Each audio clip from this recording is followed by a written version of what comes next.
La France s'est engagée dans une stratégie de neutralité carbone à l'horizon 2050.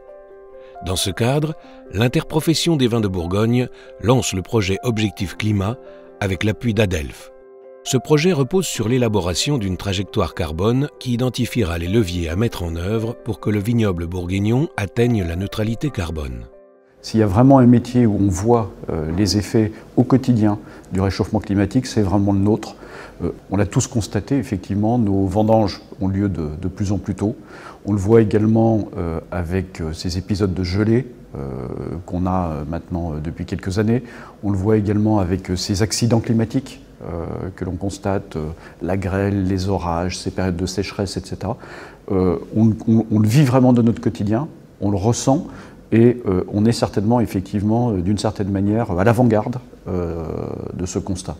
Comment s'est manifesté le réchauffement climatique en France et en Bourgogne en particulier? Vous voyez, la Bourgogne, la France et la Bourgogne en particulier, se sont réchauffés depuis les années 1987-88, avec un réchauffement sur 2 ans qui est de l'ordre de plus de 1 degré. C'était 1,2 ou 1,3 degrés sur les températures maximales. Ce qu'on ne voit pas là, mais c'est que la Bourgogne, c'est quand même en moyenne un peu plus réchauffée que la France en général. Et la deuxième chose, c'est qu'il semble se dessiner, c'est qu'on est en train d'attaquer un nouveau palier. Pour limiter le changement climatique, tout en suivant les recommandations du GIEC, il faut réduire les émissions de gaz à effet de serre.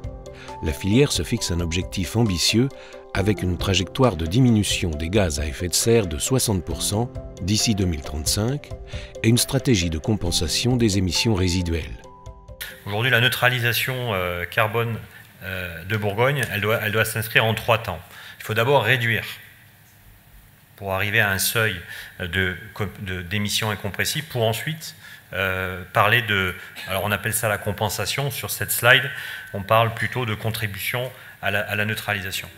Explorons ensemble les pistes de réduction et de compensation. Sur les 380 000 tonnes équivalent CO2 émises par la filière des vins de Bourgogne, les 2/3 des contributions sont issues des emballages, des déplacements et du fret. Sophie Walf de l'Adelph le résume ainsi.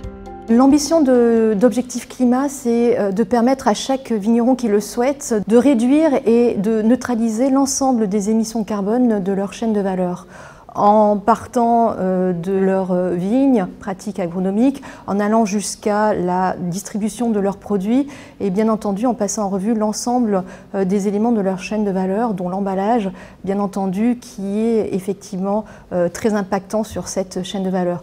Puisqu'effectivement, s'il y a un chiffre à bien garder en tête, c'est 34% d'émissions de CO2 émis par cette seule bouteille en verre sur cette chaîne de valeur des vignerons en Bourgogne. La filière verre travaille sur la réduction des gaz à effet de serre avec des bouteilles moins lourdes, utilisant davantage de calcin et des fours fonctionnant avec des énergies renouvelables. Nous sommes engagés à réduire de 46% nos émissions de CO2 d'ici 2030 sur un scope 1 et 2. Pour ce faire, nous avons une panoplie d'initiatives pour nous permettre de développer la circularité de nos emballages et de réduire nos émissions de CO2. Les acteurs du transport sont également mobilisés, mais l'action doit être collective. Le transport routier, il faut qu'on agisse, mais qu'on agisse tous ensemble. C'est-à-dire nous, en tant qu'organisateurs de transport, dans les choix qu'on va faire, dans les plans de transport, mais également les viticulteurs et les domaines, dans les chargements qu'ils vont nous proposer, les types de palettes qu'ils vont utiliser, les types d'emballage, la qualité des bouteilles, et puis les enlèvements pour qu'on fasse les enlèvements le plus groupés possible et qu'on puisse optimiser la logistique ensemble et donc réduire l'empreinte carbone ensemble. Dans la conception des bâtiments, et notamment des cuveries, des pistes de réflexion existent pour des bâtiments écologiques, notamment des bâtiments denses, c'est-à-dire où tout l'espace est occupé pour la production. En parallèle de la réduction, les émissions résiduelles sont compensées en créant de nouveaux puits de carbone. Ici, 2020-2035, le potentiel, ici, vous avez à peu près 40 000 tonnes. Donc je vous rappelle qu'il faut aller chercher 150 000 tonnes. Donc 40 000 tonnes sur des actions autour des parcelles viticoles. Donc vous avez ici la zone 1 et 2. Et ensuite sur la zone 2, c'est là où on a le potentiel le plus important, de l'ordre de 110 000 tonnes sur notamment les villages avec des programmes autour de forêts communales. Donc en fait, si on applique ce graphique, enfin si on applique cette stratégie, on n'aurait peut-être même pas besoin d'aller sur le niveau 3 qui a été détaillé tout à l'heure. Premier lieu de compensation, la vigne elle-même.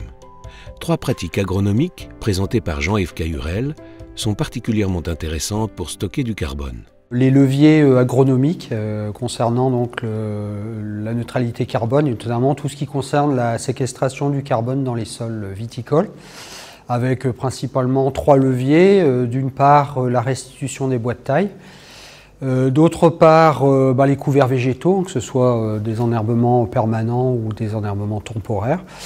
Et puis enfin, tout ce qui est apport d'amendements organiques, qui permettent d'apporter du carbone également dans les sols.